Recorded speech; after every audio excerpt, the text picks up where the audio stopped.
नमस्कार दर्शकों, हमारे YouTube चैनल चर्चा में एक बार फिर से आपका हार्दिक स्वागत है। हमारे देश में कैंसर महामारी की तरह फैल रहा है, उसमें भी बड़ी संख्या में ब्रेस्ट कैंसर के मामले सामने आ रहे हैं। आखिर क्या है इसका कारण? इससे बचाव कैसे करें? इसका निदान क्या है? आज हम इसी के बारे में आपको जानकारी देंगे। हमारे साथ हैं डॉक्टर राधाकृष्ण रामचंदानी, एम्स रायपुर में एसोसिएट प्रोफेसर हैं। ये 500 से ऊपर ब्रेस्ट कैंसर की सफल सर्जरी कर चुके हैं और कैंसर के स्पेशलिस्ट हैं। इसीलिए आज हमारी चर्चा इनके साथ होगी। हम आपको बताएंगे कि ब्रेस्ट कैंसर से बचाव कैसे करें और यदि हो गया तो उसके बाद आगे क्या करना है आपको। डॉक्टर साहब, आपका हार्दिक स्वागत है। डॉक्टर साहब, जैसे अभी ब्रेस्ट कैंसर के बहुत मामले सामने आ रहे हैं, तो आपको क्या लगता है यंग एज में लड़कियां ब्रेस्ट कैंसर से पीड़ित हो रही हैं, आखिर इसका कारण क्या है? देखिए, हमारे देश में वर्ल्ड वाइड कैंसर तो बढ़ रहा है। पहला, महिला आधी आबादी जो महिला होती है उनमें ब्रेस्ट कैंसर सबसे बड़ा। अगर वेस्टर्न पॉपुलेशन में जाएंगे, जो पश्चिमी दुनिया में पहले ब्रेस्ट कैंसर सबसे ज़्यादा था। सेकंड सर्वाइकल कैंसर होता था। इंडिया में पहले सर्वाइकल कैंसर माने यूटेरिन कैंसर, जो बच्चेदानी में कैंसर होता है, वही होता है। हाँ, अभी लेकिन ब्रेस्ट कैंसर उसको सुपरसीड कर गया, माने उससे आगे वो निकल गया। अब ब्रेस्ट कैंसर मोस्ट कॉमन हो रहा है। तो ये नेचुरल प्रक्रिया, बहुत सारे कारण होते हैं ब्रेस्ट कैंसर के। कुछ फैमिलियल होता है। कैंसर में कहीं भी कोई भी कैंसर एक स्पेसिफिक कारण होता है, उसके साथ और भी जेनेटिक होता है, फैमिलियल होता है। हर कैंसर की तरह ब्रेस्ट कैंसर में भी एक हार्मोनल्स होते हैं कि ये हो रहा है। हाँ, आप जो बता रही हैं अभी तादाद बढ़ रही है, नो डाउट हर कैंसर के साथ ब्रेस्ट कैंसर बढ़ी। एक तो हमारा लिविंग स्टाइल, जो यंगर एज में बोल रहे हैं, कम उम्र में, तो एक लिविंग स्टैंडर्ड है। हमारे पुराने जो भारत की संस्कृति के हिसाब से पहले लड़के को जल्दी शादी होना, जल्दी माने एक उम्र के बाद शादी हो जाना चाहिए। लेट मैरिज माने उसमें बच्चों को दूध नहीं पिलाना, बच्चे पैदा ही नहीं होना, एक तो इनफर्टिलिटी, तो उसमें हार्मोनल इम्बैलेंस होता है, एस्ट्रोजन का ज्यादा इफेक्ट होता है। तो वो कैंसर की तादाद तो बढ़ा रहा है, उसके साथ यंगर एज में ज्यादा हो रही है जी। तो जेनेटिक फैमिली चलिए हमारे हाथ में कंट्रोल है, लेकिन ये फैक्टर तो हमारे कंट्रोल में हाथ में ना बहुत सारी चीजें। तो ये चीजें एक मुख्य कारण भी है। खान पान इनडायरेक्टली कुछ बीमारियां जैसे कंजाल कोड़ का इनडायरेक्ट इफेक्ट है, डायबिटीज का है, वैसा बहुत डायरेक्ट उतना कुछ खास नहीं है। हमारा जो लिविंग स्टाइल मेनली हार्मोनल है, तो ये चीज़ यहाँ ओसीपी जो बच्चे बन थे उसका कुछ रोल्स है, बट ओसीपी में दोनों हार्मोन होते हैं, एस्ट्रोजन प्रोजेस्टेरोन, तो वो डायरेक्ट हेल्प नहीं करता। यदि खाली एस्ट्रोजन लिए, एस्ट्रोजन का ज़्यादा, एक फीमेल में दो हार्मोन होते हैं, एक एस्ट्रोजन होती है जिसका ज़्यादा ओवर एक्सपोजन उसका रेशियो होता है, तो उसी हिसाब से और लंबा दौर तक हो तो ब्रेस्ट कैंसर एक फैक्टर हो सकता है। डॉक्टर साहब, कई बार ऐसा होता है कि कैंसर है पता, और ऐसे कैंसर में होता भी है कि आप देखिएगा कि सेकेंड, थर्ड, फोर्थ स्टेज में पता चलता है। ज्यादातर पहले और दूसरे स्टेज में कैंसर पता ही नहीं चलता है। लोगों को कैसे पता चले? जैसे है ना कि आप समय से पहले पता चल जाएगा तो इलाज संभव है, तो जो लक्षण है वो क्या है? कैसे पता चले कि समय से पहले हम पहुंच जाए डॉक्टर के पास इलाज के लिए? देखिए, ब्रेस्ट एक नॉर्मल फीमेल्स का मान एक नॉर्मल ऑर्गन, उसका डेवलपमेंट प्रक्रिया होती है। कई बार हमारे पास यंगर लेडी आती हैं, लड़कियां आती हैं, उनका मेन अप्रीहेंशन में कैंसर नहीं है, जागरूक हो रहे हैं। मेन तो जागरूकता चाहिए, लेकिन कभी कभी ओवर जागरूक हो जाते हैं। मेरा बोलने का मतलब है कि इसमें लक्षण, मेन लक्षण है आप घबराने, एक स्वेलिंग होता है, बहुत ज़्यादातर सिम्टम्स होते हैं उसमें, एक गांठ सी बनेगी, है ना, और कई जगह और ज़्यादा दूसरे सिम्टम्स भी होते हैं, लेकिन प्राइमरीली मेजॉरिटी ऑफ केस में गांठ बनती है, एक गांठ होती है। लेकिन गांठ भी जरूरी नहीं कि सब कैंसर हो, क्योंकि फीमेल का डेवलपमेंट के जो प्रक्रिया में बहुत सारे और भी हार्मोनल चेंजेस होते हैं, नॉर्मल गांठ भी हो सकती है। जरूरी नहीं कि हर गांठ कैंसर है, उसलिए घबराना नहीं, लेकिन जागरूकता मतलब आपको दिखाना है। दूसरी बात है, उनके निपल से एबनॉर्मल कुछ फाइंडिंग हुआ, दोनों ब्रेस्ट के साइज में अंतर आया, निपल रिट्रैक्शन हो गया, माने अंदर घुस गया, ये सारे फैक्टर को ऑल एंड नॉन, आप ऐसा नहीं मान लीजिए कि ये हुआ तो कैंसर ही है, मेरे घबराहट की नहीं, बट जागरूकता हो कि आप सही समय में चिकित्सा हो। किसी में माने रेडनेस हो गया स्किन में, सिंपल इन्फेक्शन में वो हो सकता है कैंसर में, लेकिन उसके लिए आप कंसल्ट करिए। तो मेन आपको देखना है कि सबसे इम्पोर्टेंट सिम्टम स्वेलिंग है, उसके लिए आप ऐसे देखेंगे तो सेल्फ ब्रेस्ट एग्जामिनेशन एक होता है, उसका एक आप यूट्यूब चैनल कहीं भी जाएंगे तो दिखाई देगा कई सारे में कि कैसे सेल्फ ब्रेस्ट एग्जामिनेशन करते हैं। जब आपको रेगुलर गांठ मिल रही है तो आप फिर डॉक्टर से कंसल्ट करिए, डॉक्टर फिर अगर लगेगा तो, बट आपको उसके लिए एप्रीहेंशन नहीं होना है कि टेंशन नहीं होना है, लेकिन वो डॉक्टर को दिखाइए, चिकित्सक को दिखाइए, मैं सही समय में सही परामर्श करिए। खास करके आपको कुछ नॉर्मल जो आपका वेरिएशन उससे कोई बदलाव की स्थिति लग रही है तो आप एक डॉक्टर को कंसल्ट करिए, बस इतना ही करना है। उसके लिए कोई बहुत बड़ी टेस्ट वेस्ट करने की जरूरत नहीं है यंगर एज में खास करके। बिल्कुल। तो एक ये भी है डॉक्टर साहब कि यदि मान लीजिए कि किसी को हो गया कैंसर, तो कैंसर होने के बाद जो उपचार का प्रोसेस होता है वो क्या होता है, कैसे आप लोग करते हैं? देखिए, फाइंडिंग्स क्या होती हैं? ब्रेस्ट कैंसर आधी आबादी को हो रहा है फीमेल्स में। हाँ। और सबसे बड़ा कैंसर है अभी जी दुनिया में। बट ये कैंसर उतना डेंजरस नहीं है, घबराने की बात नहीं, माने वो लाइफ थ्रेटनिंग नहीं है। यदि प्रैक्टिकली मानेंगे तो कैंसरों के बाकी कैंसर के हिसाब से क्यूरेबल है, माने क्यूरेबल है। कोई तो जीवन हमेशा अमर तो होने नहीं जा रहा है, किसी न किसी हाल में जीवन जाना है। बस ऐसा नहीं है, अगर सही समय में सही डायग्नोसिस, कुछ एक्सेप्शनल ब्रेस्ट कैंसर, सब में एक्सेप्शनल होते हैं, उसका मॉलिकुलर बायोलॉजी बहुत सारे फैक्टर जिसका पुअर प्रोग्नोसिस माने खराब परिणाम आता है ट्रीटमेंट के बावजूद। बट ज़्यादातर जो मेजॉरिटी ऑफ ब्रेस्ट कैंसर में घबराने की बात नहीं। लेकिन इसके साथ, क्योंकि ब्रेस्ट कैंसर के साथ हमारा एक फीमेल्स का साइकोलॉजी एक बहुत बड़ा फैक्टर रहता है, उसीलिए उसका ट्रीटमेंट को लेके बहुत सारे वेरिएशन है, वो चीज़ बोले। अदरवाइज ब्रेस्ट कैंसर में एक क्यूरेबल डिजीज मानते हैं हम लोग।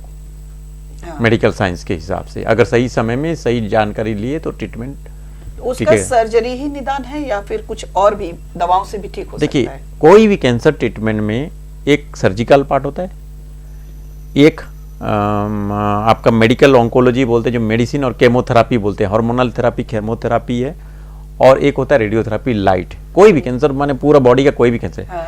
किसमें क्या मोर इफेक्टिव है वो उसका बेसिक ट्रीटमेंट प्लान क्या होगा, माने उसमें से एक लीड रोल करेगा इन तीनों में से। ब्रेस्ट सर्जरी में तीनों देना है हर चीज में, तीनों या दोनों, माने ये कंबाइंड थेरापी है। एक थेरापी से कैंसर नहीं आना है, वैसे दुश्मन है ना, उसको पूरा तरह मानना है तो एक ट्रीटमेंट से कंप्लीट है। लेकिन मेजर पार्ट सर्जरी का रहता है, हम सर्जन मानते हैं। लेकिन कई बार मेडिकल ऑन्कोलॉजी आजकल डिस्कस हो रहा है क्योंकि it is a systemic disease बोलते हैं केमोथेरापी, बट सर्जरी तो करनी ही है कई जगह अगर अर्ली स्टेज में पकड़ गए। कोई भी कैंसर का माने एक सर्जिकली जो क्यूरेबल कैंसर है, इस वाला को ब्रेस्ट कैंसर को मानते हैं तो सर्जरी करना है। हाँ, हो सकता है केमो पहले दे के सर्जरी करें या सर्जरी करके केमो दे, वो डिपेंड्स ऑन बहुत सारे फैक्टर्स करते हैं। एक डॉक्टर साहब आया है नया कोई कैंसर में, हमने सुना है नाम, चूंकि मेडिकल साइंस की हम जानकार नहीं है, इम्यूनोथेरेपी, ऐसा भी हो रहा है क्या? उसका ब्रेस्ट कैंसर में भी उसको यूज करते हैं क्या? होता है, बेसिक ट्रीटमेंट ऑफ कैंसर का होता है आप ट्यूमर निकालिए आले में। हाँ। लेकिन जब वो स्प्रेड करता है या कोई स्पेसिफिक मॉलिक्यूल बनना है, वो ट्रीटमेंट से बियॉन्ड गया तो इम्यूनोथेरापी मान लीजिए सिमेट के, तो आप कैंसर का सर्जरी का मतलब है कि प्राइमरी ट्यूमर जो मेन ट्यूमर है निकालना। लेकिन मान लीजिए कहीं फैल गया है तो पहले था कि स्टेज 4 माने ऑपरेट नहीं करना, आजकल हो गया ओलिगोमेटास्टेसिस, माने कोई लिमिटेड जगह में स्प्रेड कर गया और वो जगह ऑपरेशन के लिए एसेसिबल नहीं है, तो केमो या इम्यूनोथेरापी दिया। वो भी ड्रग्स है इम्यूनिटी बॉडी का लेके, क्योंकि बॉडी का इम्यूनिटी से सब कुछ लेंगे, चाहे इन्फेक्शन हो, ट्यूमर सेल को भी आप अगर लेंगे तो एक फॉरेन इन्फेक्शन की तरह, एक माने नॉर्मल सेल से हट के, माने ये जो ट्यूमर का ग्रोथ हो जाता है सेल का, वो गलत, उसको ट्यूमर बोला जाता है। तो वो भी एक डिफरेंट एक इन्फेक्शन और बाहरी की तरह ट्रीट करता है, बॉडी के ऊपर अटैक करता है, तो उसको ट्रीटमेंट करने के लिए इम्यूनोथेरापी है। तो इम्यूनोथेरापी जनरलाइज बॉडी को, सर्जरी तो एक स्पेसिफिक टाइप में करेंगे ना, ब्रेस्ट कैंसर हो भी कि कहीं भी हो, लेकिन उसका ओवरऑल यदि कहीं स्प्रेड कर गया तो उसके लिए मेडिसिन जो ब्लड के माध्यम से जा रहा है, और ब्लड ही हर जगह पहुंच रहा है, उसी के माध्यम से मेडिसिन जा रहा है, इम्यूनोथेरापी हो चाहे केमोथेरापी, तो उसका रोल है। तो धीरे धीरे मॉलिक्यूलर में जितना उसका साइंस हो रहा है कि इस फैक्टर के लिए हो रहा है, तो उसी हिसाब से नई नई दवाइयाँ बढ़ रही हैं, तो वो उसका डेफिनेट रोल है। लेकिन वो प्राइमरी नहीं है, अफोर्डेबल भी नहीं है, और उसका हर जगह हर ट्यूमर के लिए प्रूवन नहीं है। रिसर्च चल रहा है, नए नए आ रहा है, ट्रीटमेंट का मॉडलिटी भी चेंज हो रहा है कैंसर में, वैसे ही ब्रेस्ट कैंसर में भी चेंज हो रहा है। डॉक्टर साहब, एक और क्वेश्चन है कि जैसे यंगर एज में जो लड़कियां हैं, थोड़ी सी भी गांठ हो गई तो घबरा के आपके पास आ जाती हैं, और ऐसा लगता होगा कि क्या करें, लड़कियां जल्दी घबराती हैं, और कैंसर का नाम ऐसा है कि सभी लोग, तो वो क्या करें? जी, मैं इस बारे में स्पेशली बहुत चाहूँगा, क्योंकि बहुत जगह क्या होता है, यंगर एज की लड़कियां का ना ब्रेस्ट एक डेवलपमेंट में डिफरेंट स्टेजेस से जाता है। वो उसका 11-12 साल से उसका डेवलपमेंट उस हिसाब से होता है, पूरा परिपक्व ब्रेस्ट बनता है। तो लड़कियां बहुत घबराते हैं, बहुत सारे डॉक्टरों के पास जाती हैं, फिर वो पेन नहीं कम होता, फिर वो कोई बोलेंगी वो कंसर्न होता है, फिर उनके लिए दवाइयाँ चलती है, उसके लिए फिर कभी कभी हार्मोनल ट्रीटमेंट देते हैं, फिर उसमें से कभी कभी हिस्टोरिया में बाल आते हैं, अननेसेसरी होता है, जबकि वो सिम्टोमेटिक ट्रीटमेंट ठीक होता है।